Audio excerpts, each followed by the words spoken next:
BJP fire brand leader భారత ప్రధాని నరేంద్ర మోడీ, అలాగే Congress party fire brand leader Telangana రాష్ట్ర ముఖ్యమంత్రి రేవంత్ రెడ్డి గారిని ఇద్దరిని కలిపి ఒకే స్టేజ్ పైన చూడబోతున్నారు తెలంగాణ రాష్ట్ర ప్రజలు. గత 10 సంవత్సరాలుగా అనేక సందర్భాల్లో ప్రధాని నరేంద్ర మోడీ గారు ఎప్పుడు తెలంగాణకు వచ్చినా గానీ ఒక రాష్ట్ర ముఖ్యమంత్రి వెళ్ళి వాళ్ళని రిసీవ్ చేసుకొని ఆహ్వానించడం అనేది సాంప్రదాయం.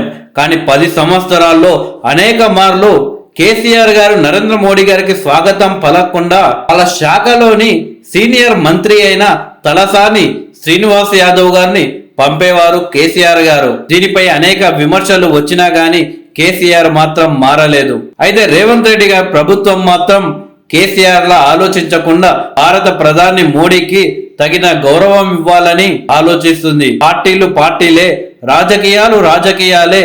ప్రజల అభివృద్ధి కావచ్చు, వాళ్ళకి ఇవ్వాల్సిన గౌరవం మాత్రం మనం ఇవ్వాల్సిందే అని రేవంత్ రెడ్డి గారి ప్రభుత్వం ఆలోచిస్తుంది. అయితే ఆదిలాబాద్ జిల్లా కేంద్రంలో ఈ నెల 4న నిర్వహించే ప్రధాని నరేంద్ర మోడీ బహిరంగ సభకు రాష్ట్ర సీఎం రేవంత్ రెడ్డి గారిని ఆహ్వానిస్తున్నట్లు బీజేపీ వర్గాలు తెలిపాయి. జిల్లా కేంద్రంలోని ఇంద్ర ప్రియదర్శిని మైదానంలో నిర్వహించే ఈ భారీ బహిరంగ సభలో హాజరు కానున్న ప్రధాని దశాబ్దాలుగా పెండింగ్ లో ఉన్న పలు అభివృద్ధి కార్యక్రమాలకు మోడీ భూమి పూజ చేయనున్నారు. ఈ క్రమంలోనే సీఎం రేవంత్ రెడ్డిని ప్రత్యేకంగా ఆహ్వానించినట్టు తెలిసింది.